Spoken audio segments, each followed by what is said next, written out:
আসসালামু আলাইকুম দর্শক, আশা করি সবাই ভালো আছেন এবং সুস্থ আছেন। যারা 18তম শিক্ষক নিবন্ধনের লিখিত পরীক্ষার প্রিপারেশন নিচ্ছেন, মূলত তাদের জন্য আজকের এই ভিডিওটি।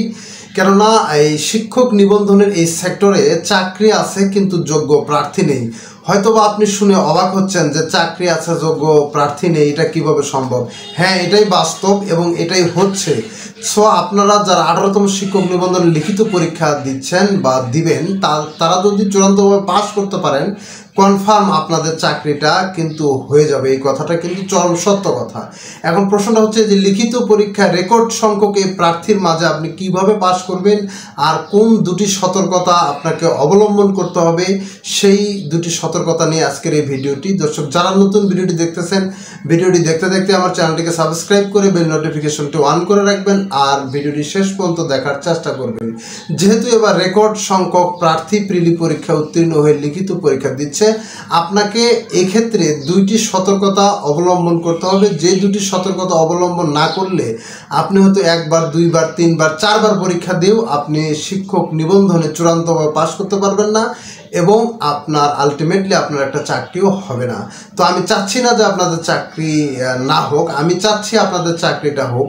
সো এই চাকরিটা কনফার্ম করার জন্য আপনাকে দুইটি সতর্কতা, দুইটি সাবধানতা আপনাকে মাস্ট অবলম্বন করতে হবে। তার 1 নম্বর সতর্কতা বা সাবধানতাটা হচ্ছে, আপনি যে বই থেকে লিখিত পরীক্ষার প্রিপারেশন নিচ্ছেন, শুধু এই বইয়ের উপরে আপনি ডিপেন্ডেন্ট হবেন না।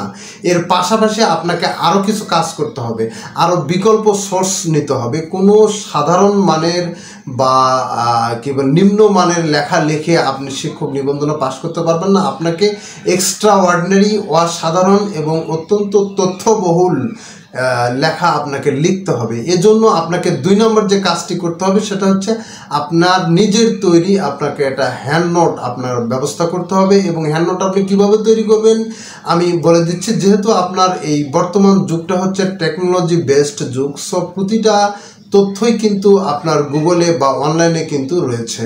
সো আপনার যে সাবজেক্টে আপনি প্রিপারেশন নিচ্ছেন, সেই সাবজেক্টে ধরুন আপনি সমাজবিজ্ঞানের কোনো বিষয়ে আপনি শিক্ষক নিবন্ধন দিচ্ছেন, সেক্ষেত্রে আপনার যে প্রশ্নটার প্রিপারেশন নিচ্ছেন আপনি, সেই প্রশ্নটা আপনি যদি অনলাইনে সার্চ করেন তাহলে দেখবেন ওখানে 20 থেকে 25টা সেই উত্তর কিন্তু চলে আসছে বিভিন্ন পোর্টাল থেকে। সেখান থেকে যে উত্তরটা আপনার কাছে অত্যন্ত তথ্যবহুল মনে হবে, ইনফরমেটিভ মনে হবে, সেই উত্তরটাকে নিয়ে আপনার যে ঘরে যে বই রয়েছে, বাসায় যে বই রয়েছে, সেই বইয়ের সাথে অ্যাডজাস্ট করে একটি সুন্দর হ্যান্ডনোট তৈরি করে সেখান থেকে প্রিপারেশন নেবেন। আশা করতেছি এমন হ্যান্ডনোট তৈরি করে সেখান থেকে যদি আপনি পরীক্ষায় লিখতে পারেন তাহলে কিন্তু আপনি 100% লিখিত পরীক্ষায় পাস করবেন। আর লিখিত পরীক্ষায় যদি আপনি পাস করতে পারেন এবং আপনার পেপারস যদি সম্পূর্ণরূপে ঠিক থাকে, কোনো ভুয়া পেপার যদি আপনার না থাকে, তাহলে আপনি কনফার্ম চূড়ান্তভাবে পাস করবেন এবং আলটিমেটলি আপনি একটা জব পাবেন। সো আপনাদের জন্য, প্রত্যেকের জন্যই বেস্ট অফ লাক। ভালো থাকবেন, সুস্থ থাকবেন।